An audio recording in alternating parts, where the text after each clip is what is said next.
Hello everyone, কেমন আছো সকলে? আমি অনেক ভালো আছি। আশা করছি তোমরাও সকলে অনেক ভালো আছো। তো এর মাঝে একদিন আমার বাপের বাড়িতে আমার নেমন্তন্ন ছিল, যদিও সেটা আমার একার। তো যাই হোক, সেদিন যাওয়ার জন্য আমি রেডি হচ্ছিলাম। তখনই টুকটাক ভিডিও করে রেখেছি তোমাদের সাথে শেয়ার করব বলে।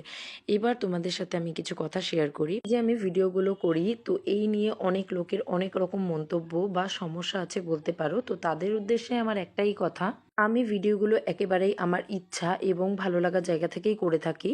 তো সেহেতু আমার কারোর মতামতের বা কারোর পরামর্শের কোনো রকম কোনো প্রয়োজন নেই। আপনাদের যদি ভালো না লেগে থাকে, তো আপনারা আমার ভিডিওগুলোকে স্কিপ করে যেতে পারেন। অযথা আমার ভিডিওগুলোকে দেখে নিজেদের সময় নষ্ট করার তো কোনো মানেই হয় না।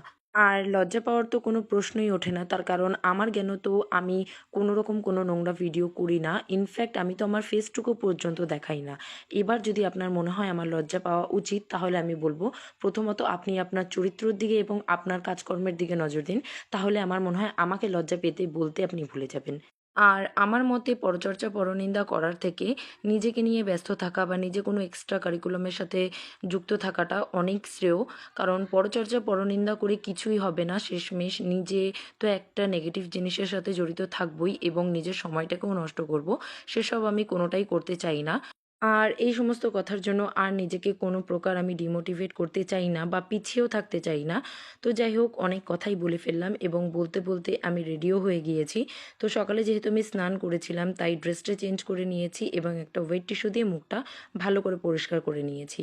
তারপরে আর কি একটা টোনার ব্যবহার করার পর একটুখানি সানস্ক্রিন, ব্যাস। তারপরে চুলটা বেঁধে নিয়েছি, আমি রেডি।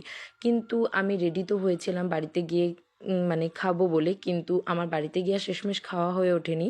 তার কারণ আমি যখন বাড়িতে গিয়ে পৌঁছাই, তখন আমি শুনি আমার মা হসপিটালাইজড হয়েছে। সেই দিন প্রচণ্ড পরিমাণে গরম পড়েছিল, যার কারণে আর কি আমার মার শরীরটা একটু খারাপ হয়ে পড়েছিল। কথাটা শোনা মাত্রই আমি তড়িঘড়ি করে আর কি হসপিটালের উদ্দেশ্যে আবারও বেরিয়ে পড়ি, বাড়িতে না ঢুকেই। আর আমি যেহেতু বাড়ির কারো কিছু হলে প্রচণ্ড ভেঙে পড়ি বা প্যানিক করি, সেই কারণেই আমাকে বাড়ি থেকে কেউ কিছু জানায়নি। তো যাই হোক, আমার মা এখন অনেকটা সুস্থ আছে। আর আপনাদের যদি আমার ভিডিওটা ভালো লেগে থাকে, লাইক কমেন্ট শেয়ার করে দেবেন। আজ তবে এইটুকুই, আবারও আসবো একটি পরবর্তী ভিডিও নিয়ে। আজ তবে আসি, টাটা।